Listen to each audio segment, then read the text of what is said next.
जय विश्व बंधु। बंधुओं, ये है संपूर्ण श्रीमद् भगवत गीता और हम अध्याय 4 का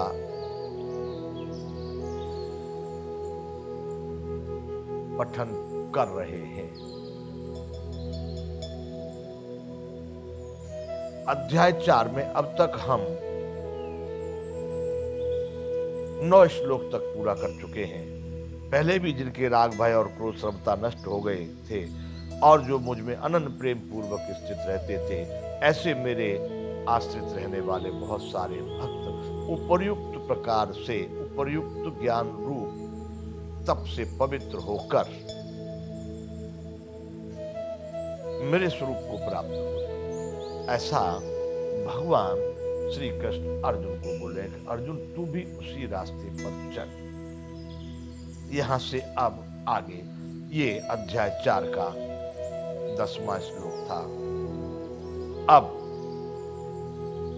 11वां श्लोक, ये यथा माम प्रपद्यन्ते तांस्तथैव भजाम्यहम् मम वर्तानुवर्तन्ते मनुष्याः पार्थ सर्वशः। हे अर्जुन, जो भक्त मुझे जिस प्रकार से भजते हैं, मैं भी उनको उसी प्रकार से भजता हूं। अर्थात जो मुझे जितना चिंतन करता है वह भी मेरे हृदय में उसी प्रकार से होता है। मैं भी उसका उतना ही चिंतन करता हूं। हमारे एक समाज में तो कहावत ऐसी है भगवान के लिए कि यदि आप भगवान की ओर एक कदम चलते हैं तो वो 10 कदम चलते हैं। जो भगवान की तरफ को जो समर्पित होते हैं, भगवान की ओर जो चल रहा है, तो भगवान उसकी ओर अवश्य चलते हैं। यहाँ भगवान कह रहे हैं कि जो मुझको जिस प्रकार से भजता है, मैं भी उसको उसी प्रकार से भजता हूँ, क्योंकि सभी मनुष्य इस संसार में मेरे ही मार्ग का अनुसरण करते हैं। सब प्रकार से मेरे ही मार्ग का अनुसरण करते हैं। अतः अगर मैं सही आचरण नहीं करूंगा तो लोगों का आचरण भी सही नहीं होगा। इसलिए अगला 12वां श्लोक है 4थे अध्याय का। कांक्षतः कर्मणाम सिद्धिम यजन्त इह देवता क्षिप्रम हि मानुषे लोके सिद्धिर्भवति कर्मजा। इस मनुष्य लोक में कर्मों के फल को चाहने वाले लोग देवताओं का पूजन करते हैं, क्योंकि उनको कर्मों से उत्पन्न होने वाली सिद्धि शीघ्र प्राप्त हो जाती है। सिद्धि मतलब सफलता। जो लोग कर्मों के फल को चाहते हैं, भगवान कह रहे हैं कि वे लोग देवताओं का पूजन करते हैं। जिसने जिस देवता को मान लिया, हमारे यहाँ बहुत सारे देवता यहाँ की भाषा में कहे जाते हैं।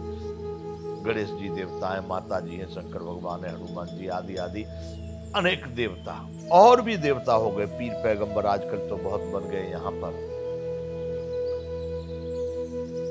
सनातन की बात कर रहा हूं। सनातन में लोग मजारों पर और वहां पर जाकर के पूजा कर रहे हैं, और कहां कहां पूजा कर रहे हैं।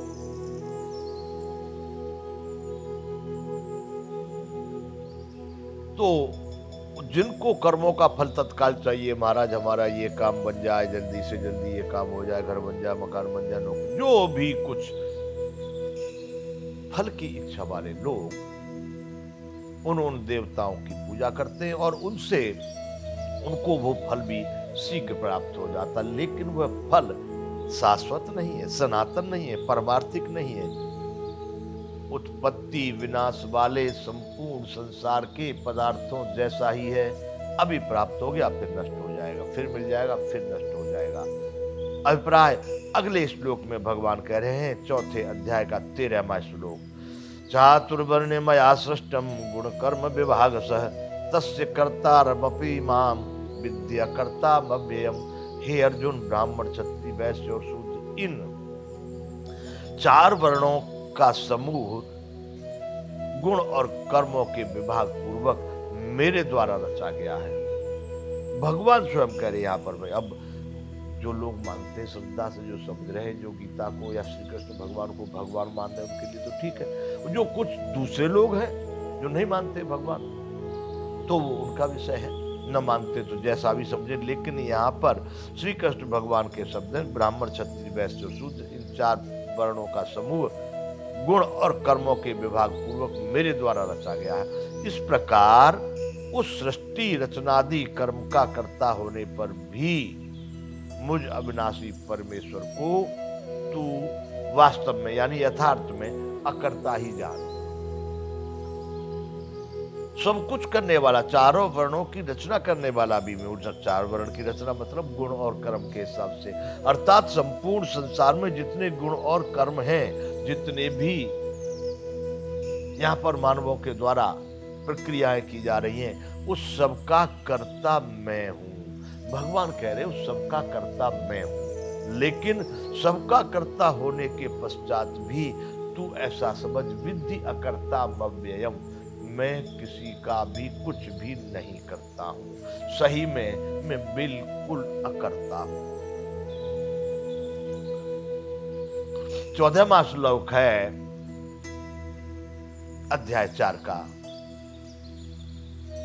न माम कर्माणि लिप्यन्ति न मे कर्म फले स्पृहा इति माम यो विजानाति कर्मभिर्न स बध्यते। कर्मों के फल में मेरी स्पृहा नहीं है, मेरी कोई अटैचमेंट, कोई लगाव, कोई आसक्ति नहीं है, इसलिए मुझे कर्म लिप्त नहीं करते। जो लोग कर्म में लिप्त होते हैं, कभी ये कर रहा हूं, इसका परिणाम ये मिलेगा, इसका ये फल आ जाएगा, इससे ये हो जाएगा, इस प्रकार की जिनकी अनेक प्रकार की योजनाएं हैं, उन कर्मों के फल से जिन लोगों ने निश्चय कर रखा है ये प्राप्त होगा, तो वो लोग फल की इच्छा वाले लोग जो है, इसलिए वो उसमें लिप्त रहते हैं। अर्थात उनको अच्छा बुरा मिश्रित 3 प्रकार का फल उन कर्मों के माध्यम से जरूर प्राप्त होता है। परंतु भगवान यहाँ कह रहे हैं मेरी कर्मों के फल में कोई स्पृहा नहीं है, इसलिए मुझे कर्म नहीं बांधते, मैं कर्मों में लिप्त नहीं होता। इस प्रकार जो मुझे तत्व से जान लेता है वह भी कर्मों से नहीं बनता। भगवान कह रहे हैं जो इस प्रकार से मुझे, मैं अकर्ता हूं, मैं कर्म बंधन में नहीं बंधता, मैं संपूर्ण विश्व का कर्ता होने के पश्चात भी अकर्ता हूं, इस तरह का भाव, इस तरह जो मुझे तत्व से जान लेता है जो मानव, वह भी कर्म बंधन में नहीं बंधता, क्योंकि वह भी स्वयं उसी प्रकार का हो जाता है। बंधुओं, यहाँ पर हम इस समय विराम करेंगे।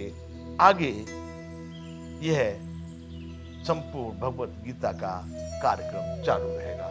जय विश्व बंधु।